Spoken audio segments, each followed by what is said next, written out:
Assalamualaikum warahmatullahi wabarakatuh. Selamat pagi, selamat siang, ataupun selamat malam teman-teman yang ada di kelas kita, mata kuliah komunikasi bisnis bersama saya dengan Tantri Ferawati. Nah, hari ini kita akan sama-sama sharing tentang tema yang ketiga, yaitu etika berkomunikasi. Kenapa etika berkomunikasi itu cukup penting, akan kita bahas di dalam pertemuan kita kali ini. Oke, kita lihat dalam slide kita. Kita akan membahas tentang etika berkomunikasi. So, kita harus tahu apa sih etika itu. Dalam bahasanya, etika itu dari aslinya dari bahasa Yunani, yaitu ethos, artinya tempat tinggal, kebiasaan, adat, watak, akhlak, cara berpikir, gitu kan. Nah, itu beberapa arti dalam arti kata ethos tadi. Secara etimologi, etika itu adalah ilmu tentang apa yang biasa dilakukan atau ilmu tentang adat kebiasaan. Jadi hal-hal yang memang sudah terjadi secara berulang-ulang dan berlaku dalam sebuah masyarakat.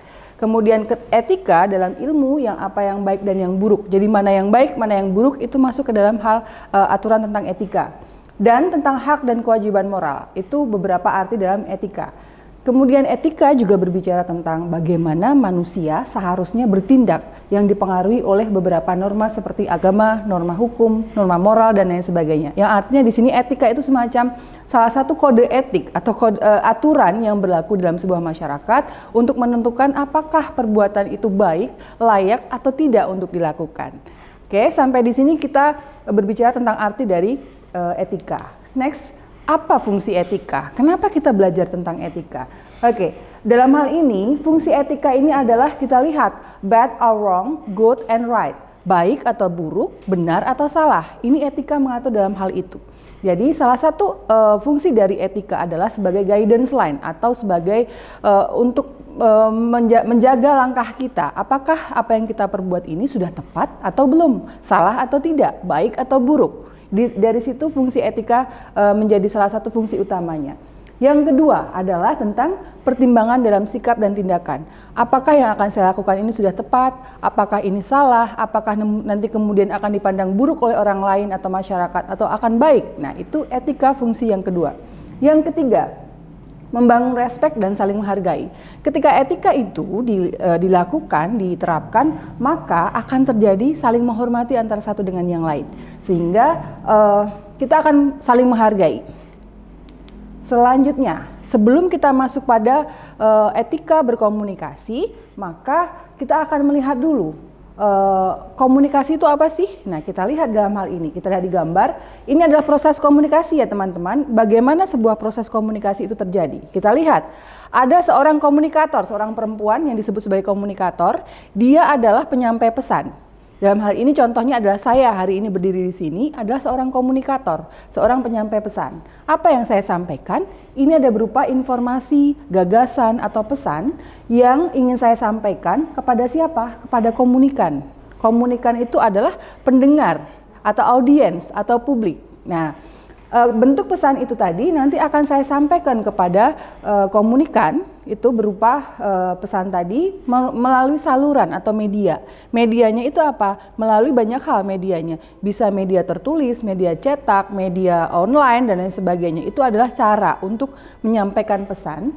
Kemudian ada proses decoding dari encoding. Encoding itu bagaimana saya mencoba menyampaikan pesan kepada komunikan atau Anda semua dengan bahasa, dengan bentuk dan model tertentu. Kemudian saya sampaikan melalui media atau saluran tertentu.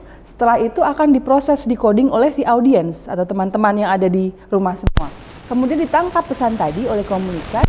Nah, nanti akan mengerti atau tidak itu tergantung banyak faktor. Nah, kemudian setelah mengerti atau tidak akan ada feedback kepada saya, kepada komunikator.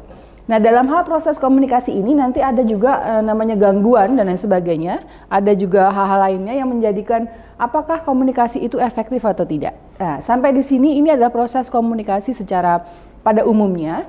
Kemudian apa kaitannya dengan etika? Kita lihat. Kalau kita sambungkan, etika tadi adalah aturan, komunikasi itu adalah proses penyampaian pesan antara komunikator dan komunikan, maka ketika kita gabungkan apakah etika komunikasi, maka etika komunikasi adalah semua hal yang mencakup semua nilai pedoman, baik itu baik atau buruk, salah atau benar gitu kan, yang akan menjadi acuan kita dalam melakukan tindakan komunikasi dalam menyampaikan pesan dari komunikator kepada komunikan. Nah, itu adalah etika berkomunikasi. Jadi semua rangkaian proses, baik itu dari awal sampai diterimanya pesan tadi oleh komunikan sampai ada feedback, itu harus ada etika yang dijunjung tinggi dalam hal tadi. Jadi diterapkan etikanya. Juga dalam berkomunikasi memberi arah dan tuntunan yang seharusnya dilakukan dalam proses berkomunikasi. Jadi itu menjadi tuntunan atau guidance tadi yang saya sampaikan. Dan kemudian komunikator dengan motif dan tujuan tertentu menggunakan sarana dan prasarana serta teknik teknik komunikasi yang memang itu sesuai dengan etika yang berlaku atau aturan norma yang berlaku. Sampai di sini ini kita berbicara tentang definisi dari etika komunikasi. Next, kenapa kita penting berbicara tentang etika komunikasi? Kita lihat dari berbagai aspek, baik itu bisnis, Anda seorang politisi, Anda seorang pemilik perusahaan, atau mungkin sebagai salah satu pihak yang memberikan pelayanan publik, atau apapun itu profesi Anda, maka etika komunikasi sangat penting diterapkan atau dilakukan. Nah, kita lihat etika komunikasi itu mampu membantu kita dalam membangun dan mempererat networking. Jika kita bayangkan pada saat kita berkomunikasi dengan pihak-pihak lain, pihak-pihak luar, baik itu stakeholder, shareholder, atau publik, maka apa yang terjadi?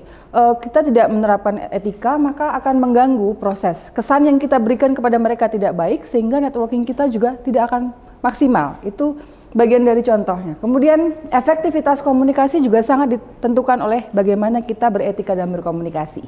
Ketika kita berkomunikasi dengan menerapkan etika yang sangat baik, maka orang yang kita ajak berkomunikasi atau pihak yang kita ajak berkomunikasi akan apa? Akan menerimanya dengan lebih mudah informasi pesan yang ingin kita sampaikan, sehingga tujuan dari kita berkomunikasi akan diterima dengan baik dan maksimal oleh lawan bicara kita. Pentingnya yang ketiga adalah mudah beradaptasi dan diterima. Ketika Anda berkomunikasi dengan orang atau publik lain atau masyarakat yang lainnya atau pihak lainnya dan Anda menerapkan etika itu dengan baik, maka apa? Anda mudah diterima. Kita lihat sehari-hari jika Anda hadir di tengah-tengah lingkungan baru, kemudian Anda sudah menerapkan sikap yang tidak baik, tidak ada etika gitu kan. Apa yang terjadi? Responnya begitu kurang baik yang Anda terima. Nah, mempererat relasi, hubungan antar satu sama lain, baik itu individu ataupun organisasi. Kemudian membangun personal branding, kalau Anda berbicara dengan sebagai diri Anda pribadi, maka akan Anda dikenal sebagai, oh itu orangnya sopan, oh itu orangnya baik, oh itu orangnya cukup komunikatif. Nah, itu adalah personal branding atau merek atau hal yang menempel pada diri Anda. Anda dikenal sebagai seperti apa. Itu sangat dipengaruhi oleh bagaimana etika Anda dalam berkomunikasi. Pun juga ketika Anda mewakili perusahaan atau corporate, itu akan berpengaruh pada corporate brandingnya. Oh, si bapak dari perusahaan A, si ibu dari perusahaan B, yang seperti ini, yang bagus secara ini, dan itu memberikan kesan yang baik pada perusahaan Anda. Jadi Anda berbicara mewakili perusahaan Anda, ketika Anda berkomunikasi dengan baik, maka corporate branding atau merek perusahaan yang Anda wakili akan juga otomatis menjadi baik. Meminimalisir dan mencegah konflik atau komplain. Dalam sektor misalnya pelayanan publik, ketika kita berkomunikasi dengan publik saat memberikan pelayanan tidak menerapkan etika dengan baik, apa yang terjadi? Komplain pastinya dari customer atau dari masyarakat. Nah, ini kenapa penting diterapkan etika dalam berkomunikasi. Bagaimana kita menyikapi ketika ada keluhan, bagaimana kita mencoba tetap ramah ketika menghadapi komplain dari misalnya customer atau masyarakat. Kemudian ada lagi, kenapa penting berkomunikasi dengan etika adalah itu membantu kita dalam membangun komunikasi yang efektif. Kayak tadi saya sampaikan di gambar ini, maaf. Ini kan ada bentuk-bentuk komunikasi seperti ini. Akan efektif proses tadi dari komunikasi dari komunikator kepada komunikan jika etika itu diterapkan dari proses awal sampai proses akhir. Ketika saya memberikan atau menyampaikan pesan lewat telepon dengan etika yang tepat, maka si komunikan akan menerima dengan baik pesan yang kita sampaikan. Nah, itu contohnya. Kenapa pentingnya komunikasi, menerapkan etika komunikasi. Nah, apa saja etika komunikasi? Ini secara ringkas saja gitu kan. Ketika kita berkomunikasi, ada beberapa hal yang saya coba rangkum dalam hal ini adalah pertama, kita menyikatnya menjadi rich ya, respect atau menghormati, saling menghormati. Ketika kita akan melakukan komunikasi, maka yang pertama adalah tentang bagaimana kita menghormati lawan bicara atau lawan komunikasi kita. Apapun, siapapun profesinya, jenis kelamin apapun, usia berapapun, kalau kita berkomunikasi dengan berangkat dari rasa respect atau menghormati, maka yang terjadi adalah apa? Saling kondisi komunikasi yang lebih nyaman. Lawan bicara kita merasa dihargai dan kemudian dia juga akan memberikan respon yang sama kepada kita, sehingga apa yang terjadi terbangun ada atmosfer komunikasi yang cukup hangat, cukup baik. Empati atau kita berusaha menempatkan diri kita pada lawan bicara kita atau lawan komunikator kita, lawan komunikan kita.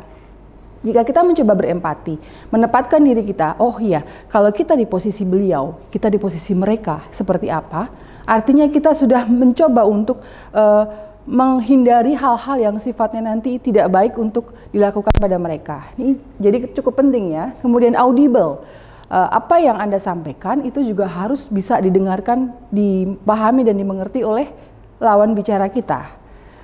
Clarity itu harus jelas, apa yang Anda sampaikan harus jelas, jangan sampai berbelit-belit, jangan juga sampai menggunakan kata-kata yang multipersepsi. Nah, ini harus hati-hati. Ini dalam bentuk komunikasi apapun ya, baik itu verbal ataupun non-verbal, Anda harus menerapkan ini. Nah, verbal itu berarti kan komunikasi dengan komunikasi langsung dan bentuknya adalah mungkin berbicara gitu kan. Kalau non-verbal itu kan bisa tertulis gitu kan. Dan kalau non tertulis itu biasanya tertulis itu biasanya adalah bentuk-bentuk yang sering terjadi mispersepsi. Jadi ketika Anda memilah kata harus lebih jelas.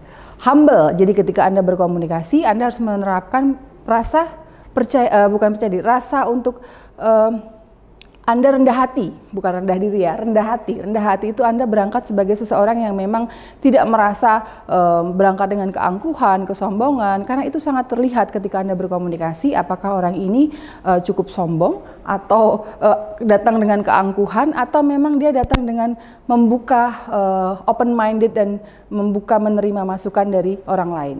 Dan itu membangun apa? Membangun komunikasi yang lebih baik nanti. Oke, jenis-jenis etika.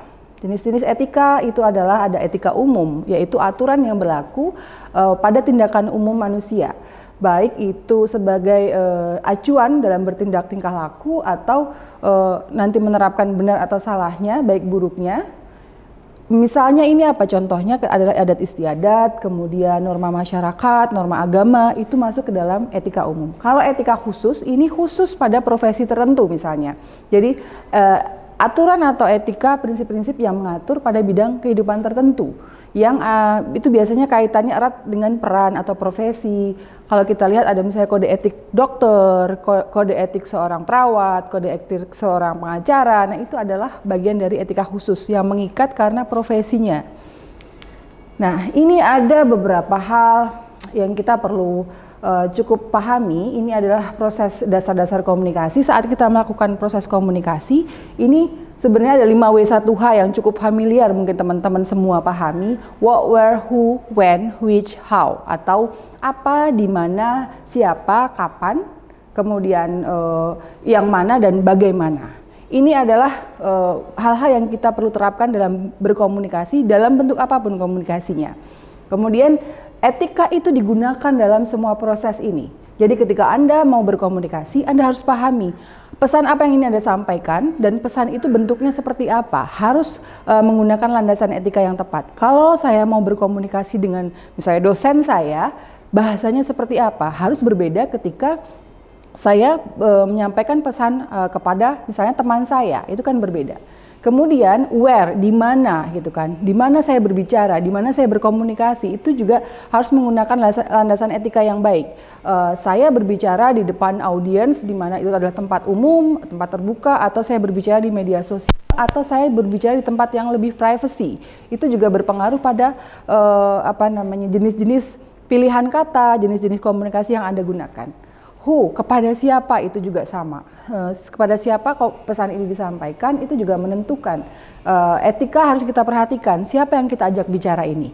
Apakah level umurnya sama, ataukah atasan kita, ataukah orang tua yang jauh lebih tua dari kita, ataukah mungkin dosen dan lain sebagainya. Ini juga sangat terpengaruhi oleh bagaimana Anda menerapkan etika di dalamnya. when, kapan, waktu, itu harus juga diperhatikan. Banyak ya mungkin kasus-kasus sekarang kadang kita harus memperhatikan waktu juga saat berkomunikasi. Apakah waktu sekarang tepat saya bicarakan hal ini pada klien atau pada atasan atau pada dosen atau pada teman gitu kan, atau misalnya waktu tengah malam, apakah itu pas untuk saya menelpon? Itu harus Anda perhatikan juga waktunya kapan gitu kan. Anda harus memilih timing yang tepat sesuai dengan etika yang berlaku. Kemudian which media apa yang tepat yang harus digunakan?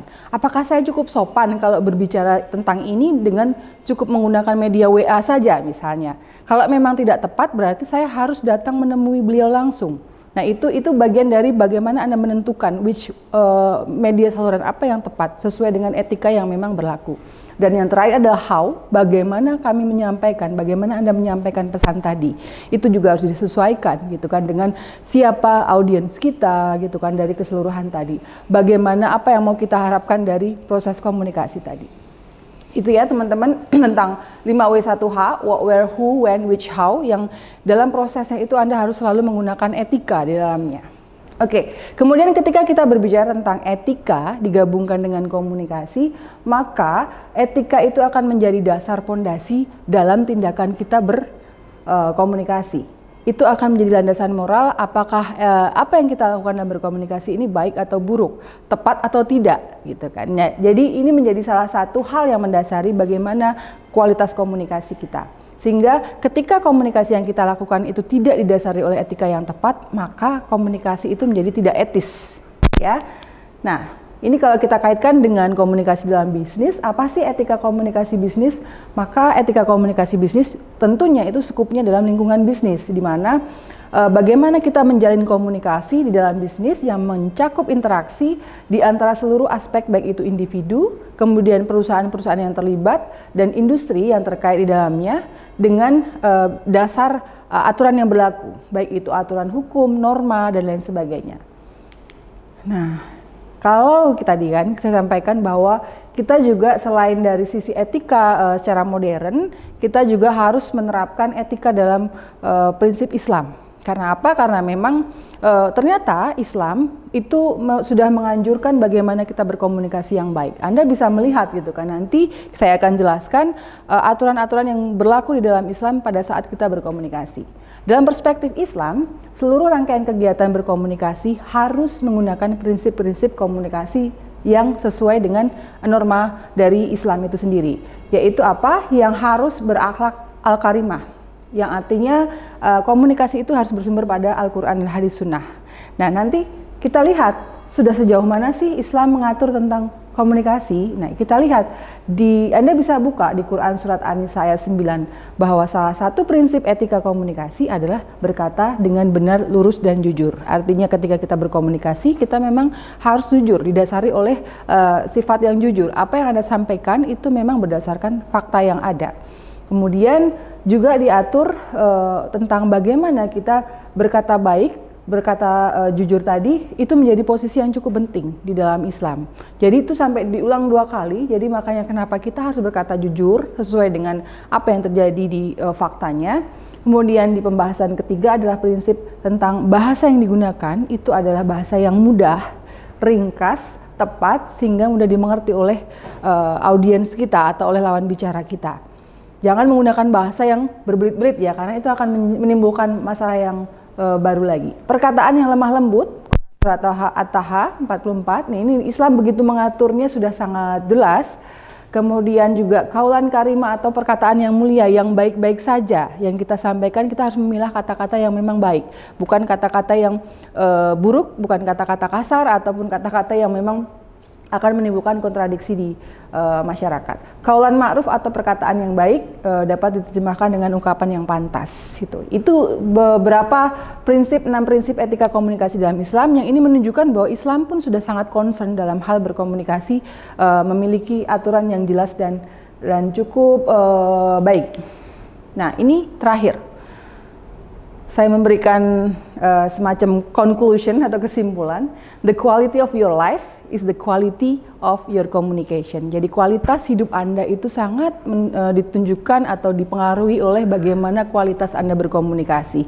Apapun profesi Anda, siapapun Anda, dimanapun Anda berada, ketika Anda memiliki kemampuan berkomunikasi yang baik, orang akan sangat respect dan menilai Anda adalah seorang yang pribadi yang cukup baik. Gitu ya teman-teman, jangan lupa dalam berkomunikasi untuk selalu menerapkan etika, gitu kan, kepada siapapun itu, kepada apapun itu, dalam kondisi seperti apapun Anda harus menerapkan etika itu.